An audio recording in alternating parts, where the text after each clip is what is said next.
Hola, buenas. Hoy estoy aquí para hablar de Moby Dick. Pero antes de hablar de Moby Dick, precisamente por lo que este libro me despierta, quiero hacer una puntualización. Yo creo que está bastante claro que los vídeos que estoy subiendo en este canal es más un diario personal de comentarios sobre libros y momentos que ninguna otra cosa.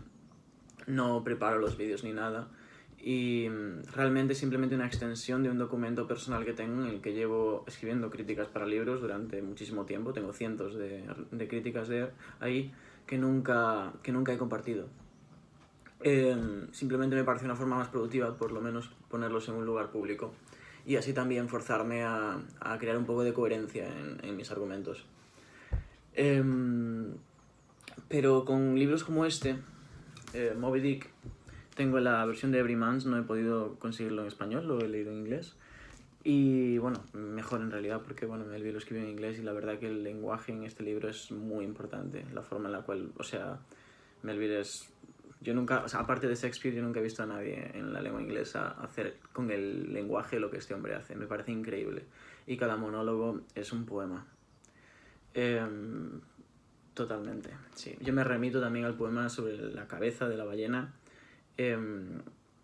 de la esfinge, para quien... del capítulo de la esfinge, para quien no sepa a qué me refiero con lo de que cada línea de este libro es un poema. Pero por lo que digo que este libro me recuerda un poco al problema de publicar algún tipo de opinión o de crítica o comentario en los textos que leo, es porque hay libros que son demasiado grandes para el tiempo que yo tengo para darles. Porque estoy estudiando, yo leo muchas otras cosas al lado de esto que no me da tiempo a criticar, y no solo eso, sino que de repente pues me tengo que leer Moby Dick en una semana. Porque empecé Moby Dick y si no, no me voy a acordar el principio y la semana que viene tengo 14 trabajos que enviar o tengo que terminarme otro libro para no sé qué cosa.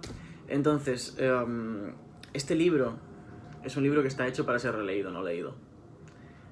Y yo releo todos los libros que leo en el sentido de que prácticamente, especialmente cuando leo en inglés, porque me cuesta un poco más, obviamente, cada carilla, cuando la leo, suelo volver al principio de la carilla y volver a leerla.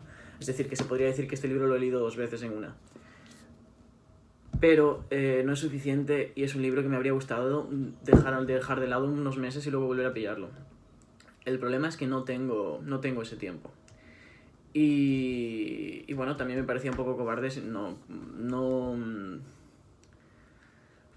no intentar hacer sentido de mis ideas sobre el libro, o simplemente, digamos, que mantenerme en silencio por el mero hecho de que lo que tenga que decir sea limitado, porque siempre lo va a ser. Con libros así siempre lo va a ser. Entonces me parece mejor simplemente pues hablar un poquito de él ahora y nada, tal vez en unos años pues volver a abrirlo y leerlo un par de veces otra vez y reírme de lo que diga ahora mismo. Pero bueno, eso básicamente. No suelo hacer comentarios sobre libros que leo en inglés, porque para eso tengo un canal en inglés. Entonces va a ser un poco complicado lo que es el tema de traducciones, pues los traduzco todo de cabeza, ¿no? Yo no tengo guión ni nada. Entonces, si algún capítulo no encaja, pues intentaré decir los números, que eso pues se mantiene igual. Pero vale, bueno, Moby Dick, ¿qué es Moby Dick? Moby Dick es una historia de un joven que se va con un amigo que conoce de camino a los bañineros en Nantucket. Este amigo es un príncipe caníbal que está de viaje antes de volver a su tribu y convertirse en príncipe. Es Cukek, no sé cómo se pronuncia en español. Y bueno, se suben a un ballenero. El Cukek es un arponero, que es supuestamente el trabajo más arriesgado y para el que se requiere más coraje de los balleneros. Y se embarcan, pues eso, en una aventura de balleneros en la cual supuestamente estarían unos años cazando ballenas. ¿Qué pasa? Que en ese barco está Hub, que es el capitán del barco, el cual perdió una pierna ante la infame ballena Moby Dick, una ballena albina que parece ser que tiene una inteligencia casi humana, o bueno, es decir casi humana me parece estúpido, en plan una inteligencia súper desarrollada y que parece ser que es bastante voraz. Entonces, ¿qué pasa? Que Ahab está lleno de rencor y no quiere... o sea, nadie en ese barco está ahí para cazar ballenas. Están para cazar a Moby Dick. Y bueno, Melville lo sabía que en la realidad eso no sería posible, por lo tanto tiene un capítulo muy chulo, que no me acuerdo del número o el nombre, pero bueno, el libro hay que leerlo entero, o sea que ya os lo encontraréis. En el cual pues realiza un discurso y convence a todo el mundo, digamos que los encanta con un hechizo para que todos... un hechizo retórico para que todos estén de acuerdo en simplemente centrarse en ir a por Moby Dick y ayudarle a conseguir su venganza. Y la forma en la que Ahab, el capitán, ve a cada uno de los tripulantes de su barco es como una extensión de su propio cuerpo. Él perdió la pierna a manos de Moby Dick y digamos que también eso es un poco metafórico en el sentido de que ha perdido digamos que la totalidad de su movilidad, pero a través de los tripulantes del barco, pues él siente que son como extensiones de extremidades. Así que es un barco muy tiránico y de hecho a Ahab no le importa para nada el bien de sus tripulantes. Es muy importante cuando estás en un barco durante tanto tiempo, por ejemplo, socializar. Normalmente los balleneros pararían enfrente uno del otro, en plan, intercambiarían tripulantes durante una noche a lo mejor para que socialicen y digamos que es muy importante para la moral, básicamente. A Ahab no le importaba una mierda. En el momento en el que paraban delante de un barco en busca de Moby Dick, preguntaba: ¿habéis visto una ballena blanca? ¿Habéis visto Moby Dick? Si decían que sí, maravilloso. Ahab estaba interesado en eso, nada más. En el momento que le decían que no, era ok, chao. Y cada barco que se encuentran es como una advertencia, como una oportunidad de redención para Ahab. Particularmente de los dos últimos barcos creo que son que se encuentra. Uno es el Rachel, en el cual un capitán le implora, incluso le ofrece dinero a Ahab para que le ayude a buscar el otro barco que iba con él, que era el barco en el cual conducía a su hijo. Y Ahab está ensimismado, él quiere simplemente ir a por Moby Dick y le dice no, y los deja ahí.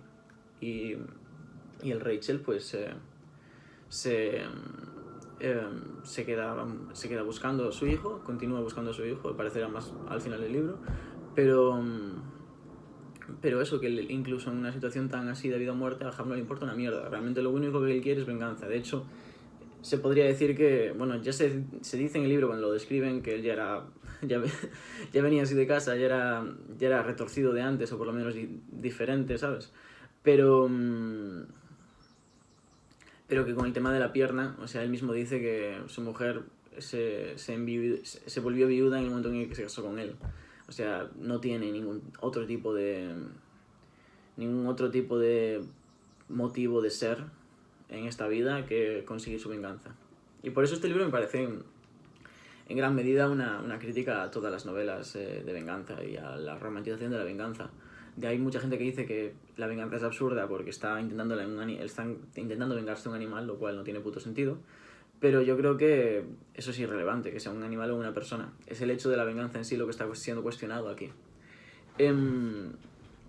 Y muy, muy pertinentemente, porque yo creo que la idea tan romántica que tenía Melville de la fraternidad entre seres humanos, especialmente entre hombres, y especialmente de una manera muy homoerótica, de la que ya hablaré en un momento, no encaja con la idea de venganza. Y de hecho el último barco que se encuentra Ahab es de otro capitán que también perdió un miembro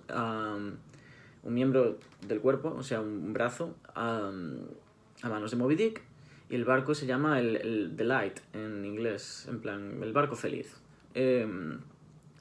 Y todo el señor no le importa, o sea, no tiene ningún tipo de rencor hacia la ballena, ¿sabes? Entiende lo estúpido que es vivir consumido por ese rencor, y que los tripulantes y esa tripulación no están consumidas por una sed de venganza, sino que simplemente viven su vida.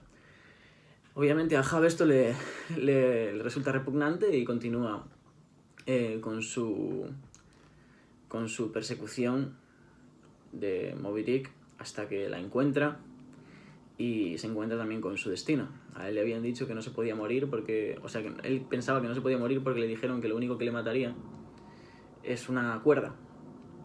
Y claro... o sea, quiero decir que él creía que Moby Dick no le podía matar. Pero cuando está intentando cargarse Moby Dick, la cuerda se le engancha en el cuello y cae y se hunde con la ballena. O sea que sí que murió a manos de Moby Dick, básicamente. Y Moby Dick creo que sobrevive.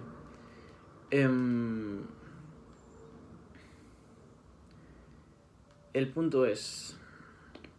sí, bueno, básicamente eso. El barco se hunde, tal. El personaje principal, Ismael, continúa... o sea, sobrevive porque se agarra a un ataúd. Creo que es un ataúd, sí, que está un féretro. Que está flotando y Rachel, que estaba buscando a su hijo, pues lo encuentra y lo rescatan. Y por eso puede contar la historia. Más o menos, creo que es bastante obvio creo que es bastante obvio a estas alturas que no tengo ningún guión ni nada. Pero eso es más o menos el argumento del libro. Probablemente haya cometido algún error. La experiencia del libro es mucho más importante. ¿Cuál es la experiencia del libro? Este libro, digamos que te engaña muchas veces, uno se pierde, uno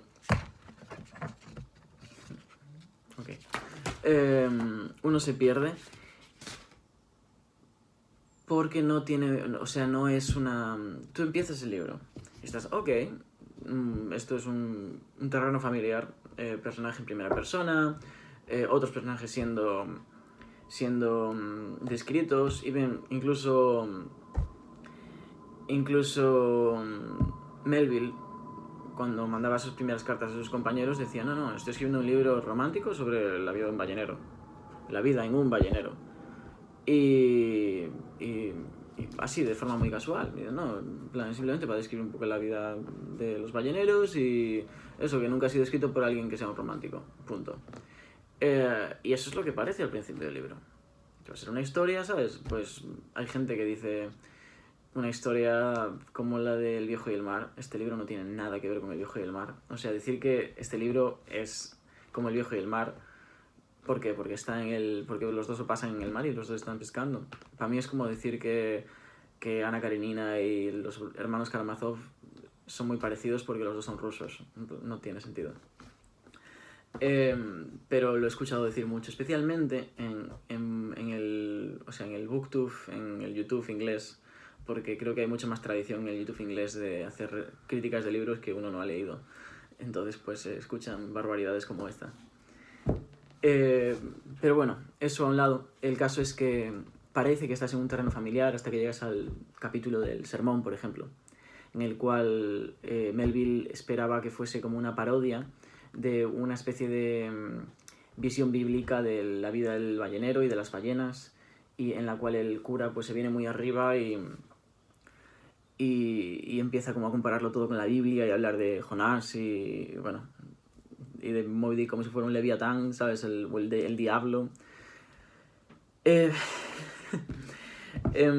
tema es que no se lee como una parodia. Tú estás leyendo esto, tú estás leyendo el sermón y estás, ¿qué cojones estoy leyendo? O sea, esto como que algo ya no cuadra. Mucho antes de eso, por cierto, que no me quiero olvidar, al principio del libro cuando lo abres, están los extractos. Y hay gente que dice que te puedes saltar los extractos. No te puedes saltar nada de este libro, pero los extractos menos. Porque los extractos, cuando te los lees, o sea, pues es el Génesis, no sé, hay partes del Génesis, trozos de la Biblia, de todo. Pero, ¿por qué está el Génesis? Pues no tienes ni puta idea, en plan, esto no tiene sentido. Y no tiene sentido hasta que no te lees el libro y ves cuánto sentido tiene. Entonces, es una manera de confundir al lector, y yo creo que este libro lo que consigue, sin duda, es confundir al lector. O sea, yo he estado desorientado en este libro hasta el final. Y eso, básicamente en los extractos lo que uno siente es un augurio de que hay dos libros aquí, porque pues hay dos libros digamos, en Moby Dick que están en competición. Uno se llama La ballena, que es digamos que el deseo de Melville de crear un libro que satisfaciese al público, su conformismo, y luego está Moby Dick. Y a cierto punto, un poco después de mitad del libro, Moby Dick ya toma el control por completo del libro y nadie puede domar a esa bestia que tenía latente Melville dentro de sí mismo. Pero los extractos son un augurio de eso y por eso está muy bien leerlos, porque pues aparte de que le permiten a uno hacerle ciertas lecturas y ver que y ya digamos que guardarse de los toques teológicos de este libro, pues son parte de la experiencia. Y luego uno empieza la historia, fácil de leer, narrador en primera persona, de repente perdemos el narrador y con el narrador nos perdemos nosotros también, y Melville también se pierde. Hay millones de digresiones, hay millones de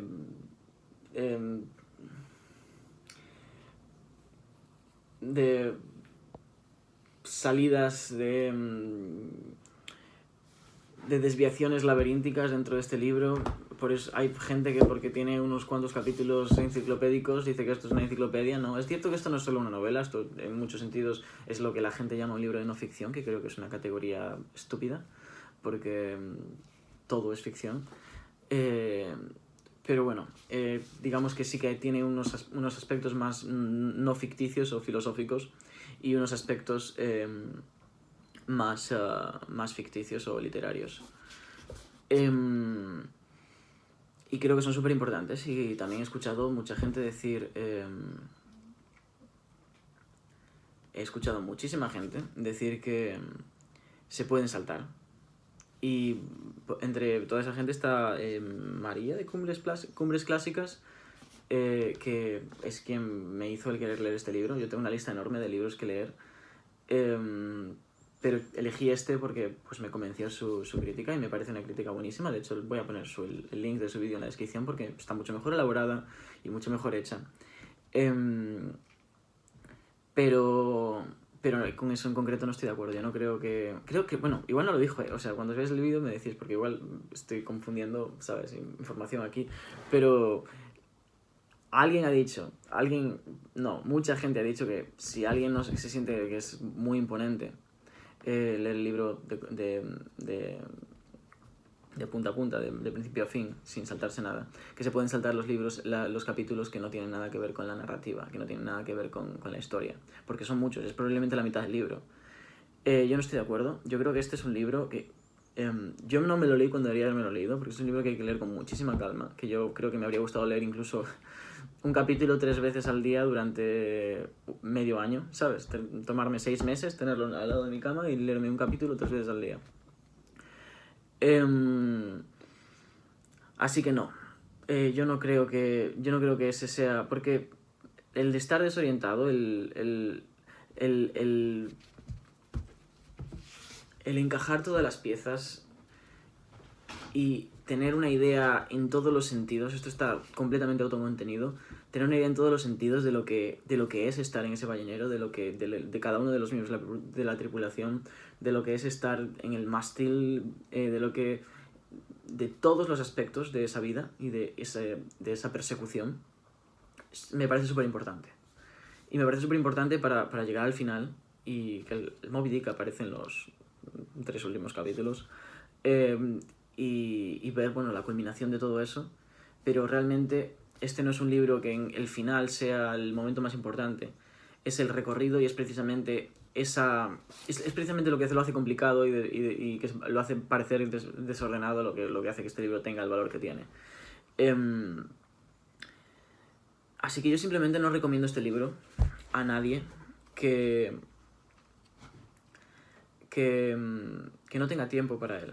Yo creo que este no es un libro que se pueda leer rapidísimo, como muchísimas otras novelas, ¿sabes? Hay muchísimas novelas que te puedes sentar y leer. Tengo un día, te la lees. Pero si no tienes el tiempo para aburrirte, si no tienes el tiempo para sentirte perdido, si no tienes el tiempo para frustrarte con el libro y seguir leyendo capítulo tras capítulo tras capítulo, yo dejaría este libro, porque me parece muy valiosa esa sensación y me parece que es una gran parte de lo que el libro busca. No Melville, porque Melville no tenía ni idea de lo que estaba haciendo. A mitad del libro le manda otra carta al mismo compañero que hablaba antes y le dice: no sé lo que estoy escribiendo, no tengo ni idea de lo que estoy escribiendo. Y es que es eso, o sea, Melville mismo ha sido poseído por Moby Dick.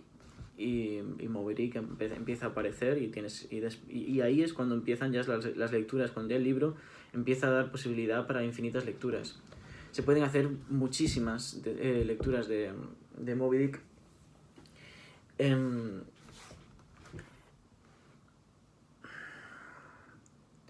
Creo que la más típica que yo he escuchado es así como simplemente como una especie de exploración de la homosexualidad de Melville. Me parece un poco irrelevante, me parece totalmente cierto. O sea, yo creo que totalmente Melville...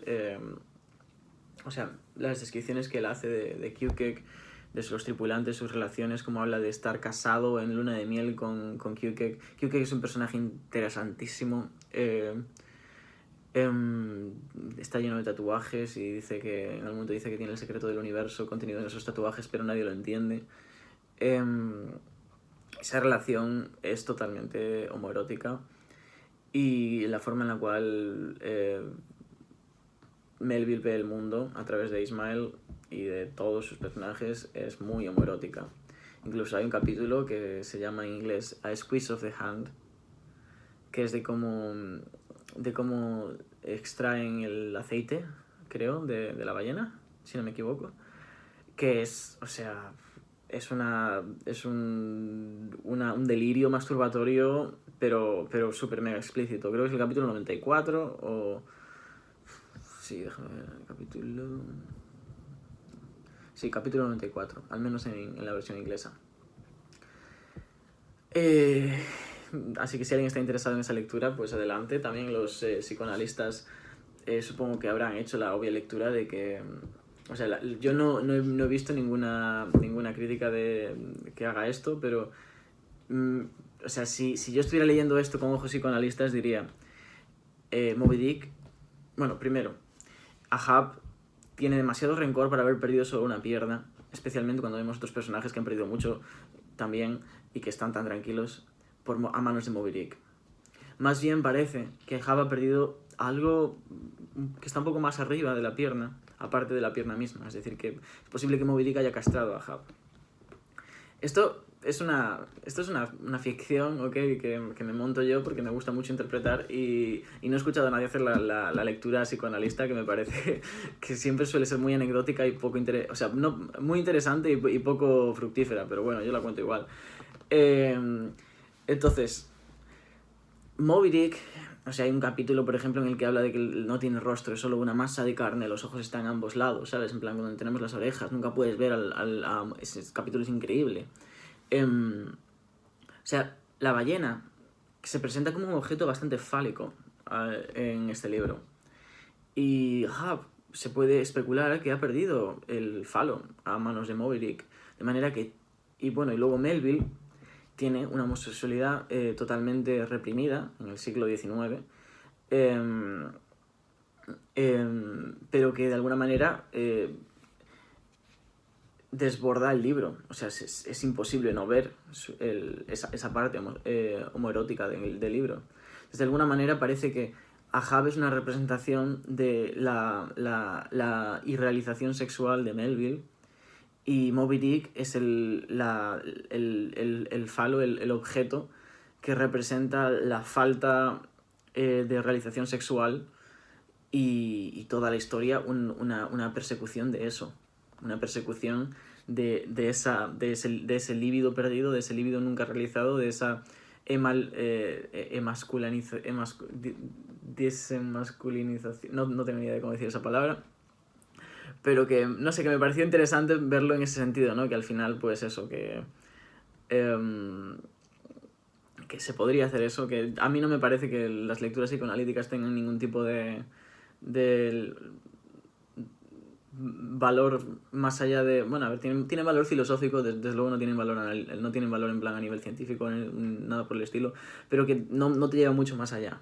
Simplemente me parece que la lectura teológica está tan hecha que pues no me parece ya ni siquiera original ponerme aquí a hablar de el capítulo de la blancura de la ballena, en la cual se presenta a Moby Dick. Primero, como algo divino, porque la luz está relacionada con Dios y bueno, en las casas o sea, las casas se iluminaban con aceite de ballena. Es decir, que las ballenas y los balleneros estaban en busca de la luz. En una sociedad extremadamente eh, eh, de, extremadamente cristiana, extremadamente religiosa. Es decir, que las ballenas representaban la luz, pero al mismo tiempo es el blanco es dice Melville, es una manifestación del horror. Las cosas que nos dan más miedo aún cuando su blancura es más intensa. Los fantasmas se representan, simplemente hace falta una manta blanca, es el color lo que les da el aspecto terrorífico. Entonces esto es otra lectura que se puede hacer, y es muy, muy dual, porque puedes ver Moby Dick como Dios, pero también lo puedes ver como el diablo. Se refieren a ella como el Leviatán. Leviatán también, el Leviatán en los textos bíblicos también se representa a veces como eso, como el enemigo de Dios, como un diablo que confronta a los dioses.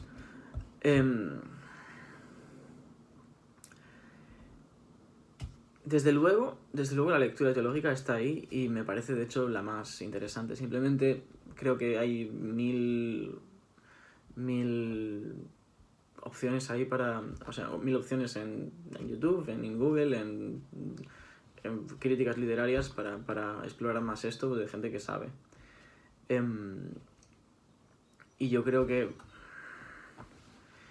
este libro su intención, desde luego, del autor era una intención teológica y filosófica, pero filosófica en el aspecto teológico, filosófica en el aspecto trascendental. Yo, como buen ateo, lo llevo un poco más allá y cambio la palabra Moby Dick o la palabra Dios, más que por una búsqueda de eso, de una entidad divina, pues lo que comentaba en el vídeo anterior, un Godot, la luna para Calígula, sentido. Moby Dick es la búsqueda por el sentido. Es la luna de Albert Camus, es el Godot de Beckett, es la búsqueda de sentido. Que luego ese sentido sea sexual o divino está aparte, eso depende de la narrativa que uno le quiera atribuir. Pero lo que están en busca de estos personajes es sentido. Esto es una historia homérica. Moby Dick es Ítaca. Esa es mi reflexión sobre esto. Quiero dejar claro que todo esto son especulaciones. Este libro se puede leer de muchas maneras. A mí me encanta cuando un autor se obsesiona tanto con un tema que, aunque sea la cosa más trivial del mundo, se convierte en hipertrascendental, y creo que este es uno de esos casos. O sea, si lo fuera a comparar con otro libro, no compararía esto con El viejo y el mar, lo compararía sin duda con El halcón peregrino de J.A. Baker, B-A-K-E-R, que es un libro que también tiene aspectos similares, aunque Moby Dick es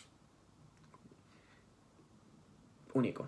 O sea, es un libro extrañísimo que yo creo que irrepetible. Y si me tuviera que referir a este libro de alguna manera, sería un puzzle. No, el principio y el final son anecdóticos, es un puzzle. Cada capítulo te lleva a un nuevo desvío en el cual te pierdes y te vuelves a perder y te vuelves a perder, porque cada pieza del puzzle no tiene sentido hasta que no lo completas. Y Moby Dick creo que uno lo puede completar de una manera subjetiva, pero nunca llegaremos a desvelar el sentido de este libro al completo. Lo que sí que para mí me parece como la lectura más fructífera es eso, es verlo como un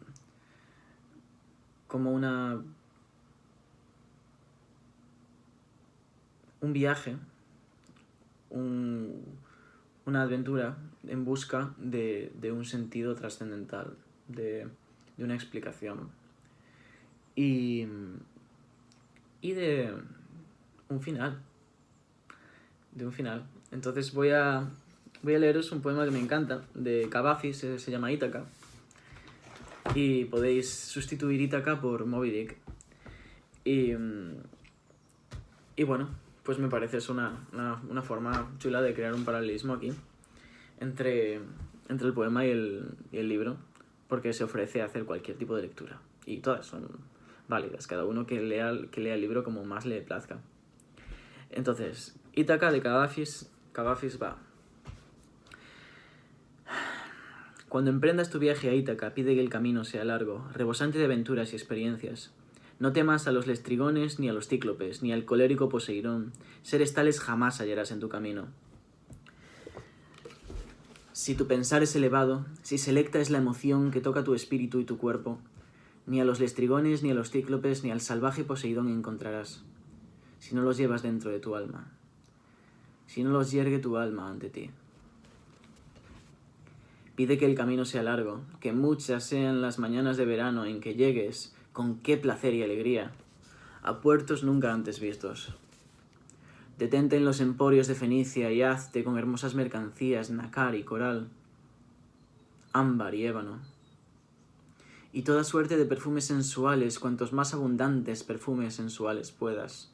Ve a muchas ciudades egipcias, a aprender de sus sabios. Ten siempre a Ítaca en tu mente. Llegar allí es tu destino. Mas no apresures nunca el viaje. Mejor que dure muchos años.